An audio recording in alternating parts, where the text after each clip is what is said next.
I'm Scott Rankin. This is The Best You. Welcome back. We're diving into session 10 today, taking a look at the secret layer a little bit further. We started in session 9.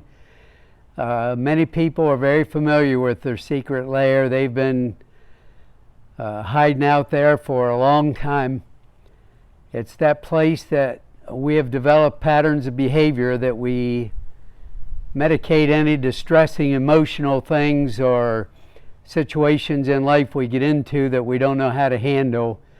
We've kind of learned how to soothe ourselves, and we're going to dive into that deeper today. We're going to figure it out, we're going to resolve it, and learn how to get out of it. I've titled this one, Out of the Shadows and Into the Closet. And if you come along for the rest of the way, you'll understand that fully by the end. So let's get started.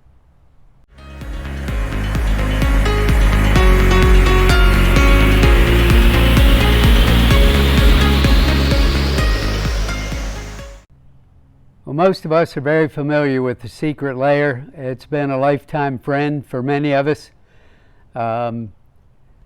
It's our pattern of running to something to soothe us. I found for me when I was in a leadership role that one of the biggest times I felt myself in trouble was when I had a major decision to make, but I didn't know what to do. And at that point I was too insecure, but it showed up as pride, that I didn't want to let anybody else in to know that I didn't know what to do. I wanted my outside public image to portray that I was the man. When I figured that out, it was really helpful. One of the big things that we need to learn as my neighbor's air conditioner kicks on is that whenever we run to the secret layer, we are running to something created. We're running to something physical, trying to meet an emotional or spiritual need. And it's a total impossibility. You can never meet an emotional or spiritual need with a physical thing. And we can never fill an empty place with a created thing that only the Creator was meant to meet. So there's a lot of fascination to me with this secret layer. And one of the things I discovered about having a secret layer means that you automatically are going to be a liar as well. I don't know if you have any addiction people in your family, anybody that's addicted to anything. I've had heroin addicts in our family, alcoholics, all kinds of other issues. And one of the things you'll notice about those people is they become very proficient liars as well. That was one of the most humbling things that I discovered in myself, that when I was guarding my secrets, I was shocked at how deceptive I could be. One crucial thing about this secret layer, that when you have it, it's primarily to soothe your own pain. And when you're doing that activity, whatever it is, no matter how destructive it might be, your intention is not to hurt somebody else. It's to soothe your own pain. So if you're a married person, for example, and you're running to the secret layer and your drug of choice, whatever it might be, you're doing that primarily. We're totally self-absorbed at this point, and we're doing it to soothe our own hurt. And we rarely ever think of the consequence of what could happen if our significant other found out what we were involved in. Another thing that happens is you can't keep these secrets forever, and so sooner or later they come out into the public. Somebody busts this, somebody realizes what's going on. Maybe your wife finds something on the internet, or maybe she smells drugs, marijuana on your breath or alcohol on your breath, and your cover is blown.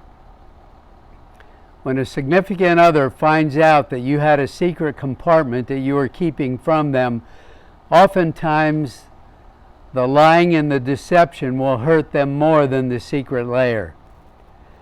And what I've heard 100 times is, I don't think I really know this person. Well, that's not entirely true. You know a whole bunch of that person, maybe 80%. You just had a little sliver of them that you didn't know. So don't be so brutal on them. If you want to help them heal, and oftentimes the exposing of your secret layer is going to be what produces the motivation to get healing in your life. In fact, you're only as sick as your secrets. And I titled this What I Did Today because when you bring your secrets out of the shadows and you share your secret layer with a trusted other person, whether it be a counselor or a close friend, when you begin to bring that stuff that's been tucked away and in the darkness, when you bring it out into the light of day, it begins to lose its hold on you. It begins to lose its power, and you will begin the pathway to healing. Think about this line. You can never get enough of what you don't need. Here's the way to heal that secret place. Tell on it.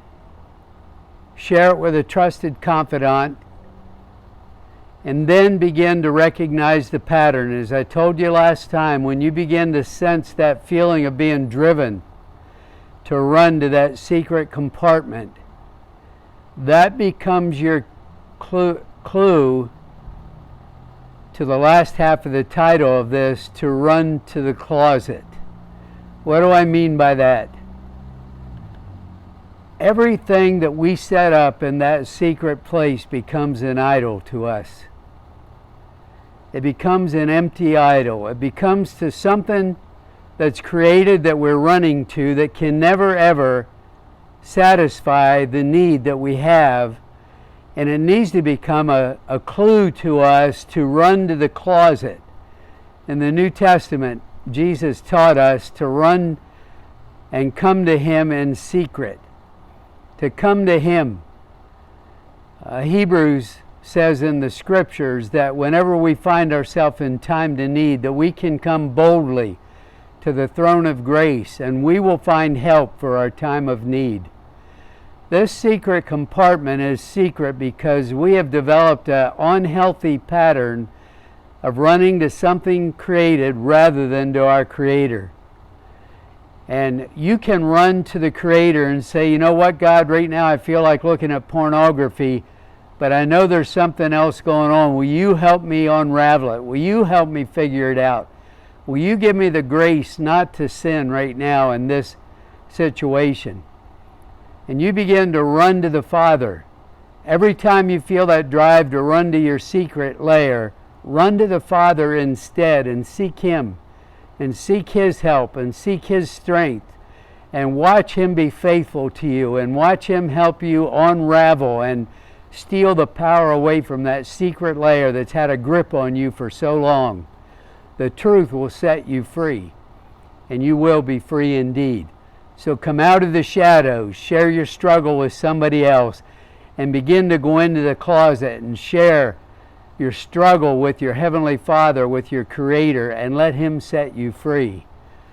Wow, this is revolutionary. It's going to take some time to develop this whole new pattern.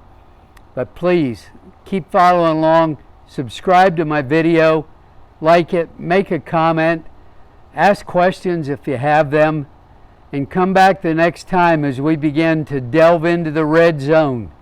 This is going to explain a whole lot of our issues to us.